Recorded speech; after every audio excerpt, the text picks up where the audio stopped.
ಮಹಾರಾಷ್ಟ್ರದ ಪಶ್ಚಿಮ ಘಟ್ಟ ಭಾಗದಲ್ಲಿ ಮತ್ತೆ ಮಳೆಯ ಅಬ್ಬರ ಶುರುವಾಗಿರುವಂತದ್ದು ಇದೇ ಒಂದು ಕಾರಣಕ್ಕಾಗಿ ಸದ್ಯ ಈಗ ಘಟಪ್ರಭಾ ನದಿ ಕೂಡ ಅಪಾಯದ ಮಟ್ಟ ಮೀರಿ ಹರಿತಾ ಇರುವಂತದ್ದು ನಾನೀಗ ಘಟಪ್ರಭಾ ನದಿಯ ತಟದಲ್ಲೇ ಇರುವಂತದ್ದು ಸದ್ಯ ಈಗ ದೃಶ್ಯಾವಳಿಗಳಲ್ಲಿ ನೋಡಬಹುದಾಗಿದೆ ಎಷ್ಟರ ಮಟ್ಟಿಗೆ ಇಲ್ಲಿ ನೀರು ಹರಿದು ಬರ್ತಾ ಇದೆ ಅನ್ನುವಂಥದ್ದು ಬಹುತೇಕ ಈಗೇನು ತೋರಿಸ್ತಾ ಇದ್ದೇನೆ ಇದು ಘಟಪ್ರಭಾ ನದಿ ಹೊರಭಾಗದಲ್ಲಿನ ದೃಶ್ಯಗಳು ಸದ್ಯ ಈಗ ಕಂಪ್ಲೀಟ್ ಆಗಿ ಜಮೀನುಗಳು ಸೇರಿದಂತೆ ಎಲ್ಲವೂ ಕೂಡ ಇಲ್ಲಿ ಮುಳುಗಡೆ ಆಗಿರುವಂಥದ್ದನ್ನು ಕೂಡ ಗಮನಿಸಬಹುದಾಗಿದೆ ಮರಗಿಡಗಳು ಸೇರಿದಂತೆ ಆ ಪ್ರದೇಶ ಏನಿತ್ತು ಅದು ಜಮೀನಾಗಿತ್ತು ಸೊ ಆ ಒಂದು ಪ್ರದೇಶ ಇದೀಗ ಕಂಪ್ಲೀಟ್ ಆಗಿ ಮುಳುಗಡೆ ಆಗಿದೆ ಅದರ ಜೊತೆಗೆ ಇನ್ನೂ ಕೂಡ ಈ ಒಂದು ಘಟಪ್ರಭಾ ನದಿಗೆ ಸದ್ಯ ಈಗ 5000 ಕ್ಯೂಸೆಕ್ನಷ್ಟು ಒಳಹರಿವಿರುವಂಥ ಕಾರಣಕ್ಕಾಗಿ ಈ ಘಟಪ್ರಭಾ ನದಿಗೆ ಅಡ್ಡಲಾಗಿ ಹಿಡ್ಕಲ್ ಜಲಾಶಯವನ್ನು ನಿರ್ಮಾಣ ಮಾಡಲಾಗಿದೆ ಆ ಒಂದು ಜಲಾಶಯ 51 ಕೆಪಾಸಿಟಿ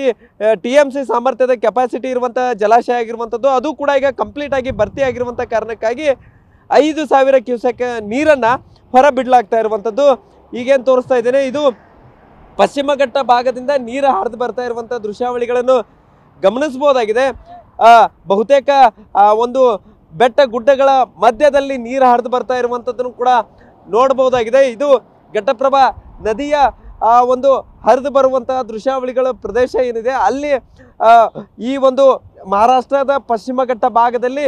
ಹುಟ್ಟಿ ಹರಿಯುವಂಥ ನದಿ ಇದಾಗಿರುವಂಥ ಕಾರಣಕ್ಕಾಗಿ ಅಪಾರ ಪ್ರಮಾಣದಲ್ಲಿ ಆ ಪ್ರದೇಶದಲ್ಲಿ ನೀರು ಮಳೆ ಆಗ್ತಾ ಇರುವಂಥ ಕಾರಣಕ್ಕಾಗಿ ಹೆಚ್ಚಿನ ಪ್ರಮಾಣದಲ್ಲಿ ನೀರು ಹರಿದು ಬರ್ತಾ ಇರುವಂಥದ್ದು ಇದೇ ಒಂದು ಕಾರಣಕ್ಕಾಗಿ ಸದ್ಯ ಈಗ ಮತ್ತೆ ಹಿಡ್ಕಲ್ ಜಲಾಶಯದಿಂದ 5000 ಕ್ಯೂಸೆಕ್ ನೀರನ್ನು ಹೊರಬಿಡಲಾಗ್ತಾ ಇದೆ ಇಲ್ಲಿ ಒಳಹರಿವು ಹೆಚ್ಚಾದಂತೆ ಹೊರಹರಿವು ಕೂಡ ಕ್ರಮೇಣ ಏರಿಕೆಯನ್ನು ಮಾಡಲಾಗತ್ತೆ ಇದೇ ಒಂದು ಕಾರಣಕ್ಕಾಗಿ ಸದ್ಯ ಈಗ ಈ ಘಟಪ್ರಭಾ ನದಿ ಅಕ್ಕಪಕ್ಕದ ಗ್ರಾಮಗಳಿಗೆ ಮತ್ತೆ ಪ್ರವಾಹದ ಭೀತಿ ಇದೀಗ ಶುರುವಾಗಿರುವಂಥದ್ದು ಅದರ ಜೊತೆಗೆ ಸಾವಿರಾರು ಹೆಕ್ಟೇರ್ ಪ್ರದೇಶದಲ್ಲಿ ಈಗಾಗಲೇ ಏನು ಮುಳುಗಡೆ ಆಗಿದ್ದಂತಹ ಪ್ರದೇಶಗಳಿದ್ವು ಆ ಒಂದು ಪ್ರದೇಶ ಮತ್ತೆ ಇದೀಗ ಎರಡನೇ ಬಾರಿಗೆ ಮುಳುಗಡೆ ಆಗಿರುವಂಥದ್ದು ಒಟ್ಟಾರೆ ಮಹಾರಾಷ್ಟ್ರದ ಪಶ್ಚಿಮ ಘಟ್ಟ ಭಾಗದಲ್ಲಿ ನಿರಂತರವಾಗಿ ಮಳೆ ಆಗ್ತಾ ಇದೆ ಇದೇ ಒಂದು ಕಾರಣಕ್ಕಾಗಿ ಸದ್ಯ ಈಗ ಘಟಪ್ರಭಾ ನದಿ ಕೂಡ ಅಪಾಯದ ಮಟ್ಟ ಮೀರಿ ಹರಿತಾ ಇರುವಂಥದ್ದು ಅದರಲ್ಲೂ ಮುಖ್ಯವಾಗಿ ಬಹುತೇಕ ಬೆಳಗಾವಿ ಜಿಲ್ಲೆಯ ಎಲ್ಲ ಜಲಾಶಯಗಳು ಭರ್ತಿಯಾಗಿದ್ದಾವೆ ಇನ್ನೇನು ಮಳೆ ಆಗಿದ್ದೆ ಆದರೆ ಬಹುತೇಕ ಅದು ಪ್ರವಾಹಕ್ಕೆ ತುತ್ತು ಮಾಡಿಕೊಡುವಂತಹ ಪರಿಸ್ಥಿತಿ ಇರುವಂಥದ್ದು ಇದೇ ಒಂದು ಕಾರಣಕ್ಕಾಗಿ ಸದ್ಯ ಈಗ ಬೆಳಗಾವಿ ಜಿಲ್ಲೆಯ ಜನರು ಮಳೆ ನಿಂತರೆ ಸಾಕಪ್ಪ ಅನ್ನುವಂಥ ಪ್ರಾರ್ಥನೆ ಕೂಡ ಮಾಡ್ತಾ ಇರುವಂಥದ್ದು ಕ್ಯಾಮ್ರಾಮನ್ ಪ್ರವೀಣ್ ಜೊತೆ ಸಹದೇವ್ ಮಾನೆ TV9 ಬೆಳಗಾವಿ.